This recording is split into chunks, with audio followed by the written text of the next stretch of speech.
Avete scelto il ponte Morandi, fermo da tanti anni perché chiuso per ristrutturazione, per rilanciare il settore delle costruzioni, per rilanciare il paese. Ecco, Agrigento oggi fa parte delle piazze scelte. Noi abbiamo scelto il Ponte Morandi perché qua si consuma una situazione che un po' ovunque succede, cioè qua in questo tratto ci sono 30 milioni di euro stanziati, c'è una ditta che si è aggiudicata i lavori dovevano partire a febbraio di quest'anno, ancora ad oggi non sono partiti questi lavori, dall'altro lato c'è un cantiere bloccato e non è possibile quando ci sono tanti lavoratori che aspettano di lavorare. Noi abbiamo perso dal 2008 ad oggi circa 6.000 lavoratori nel settore dell'edilizia, proprio dell'edilizia, non parliamo di tutto quello che c'è attorno all'edilizia, lapidei,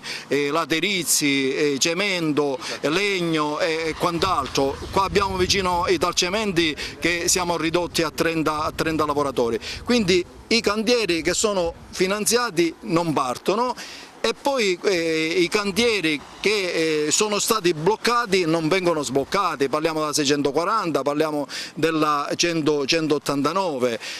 parliamo quindi del presente, ma in questo noi vogliamo parlare pure del futuro, perché lanciamo anche delle proposte di finanziamenti di opere pubbliche necessarie a questo territorio. Sulla 115, noi siamo qui sulla 115, è una bratella della 115. Sulla 115 noi lanciamo questa proposta di chiudere l'anello autostradale da Trapani, arrivare a Siracusa e quindi prende la provincia di Agrigento, Enna, Caltanissetta, Ragusa, arriviamo a Siracusa e c'è una strada che potrebbe dare grande risorsa a questo territorio, potrebbe risvegliare l'economia di questo territorio, l'economia agricola, il turismo, l'artigianato e quant'altro, potrebbe svegliare l'economia di questo territorio, eppure non si interviene. Noi siamo qua oggi a manifestare sul Ponte Morandi perché abbiamo scelto e manifestando su 100 piazze in Italia oggi, su 100 città, dando un segnale e un messaggio in particolare al governo che noi non ci stiamo a questa situazione. Significa che noi abbiamo delle opere incompiute, opere che non partono, opere che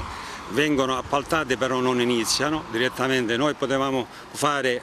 delle manifestazioni anche in altre diverse piazze, però abbiamo scelto su Agrigento perché è un simbolo di Agrigento e dell'Interland, perché un ponte Morandi che collega una bretella da Porto Empedocle ad Agrigento e viceversa e creano tante problematiche e disagi ai cittadini, significa che da 2 anni ancora nessuno cerca un interesse anche politico. Noi non ci fermiamo perché noi dal 15 di marzo abbiamo fatto una manifestazione ben riuscita a Roma, direttamente noi scendiamo di nuovo in piazza dando un segnale, una risposta alle persone, ai lavoratori che ogni anno vanno fuori perché perdono il posto di lavoro in questo caso.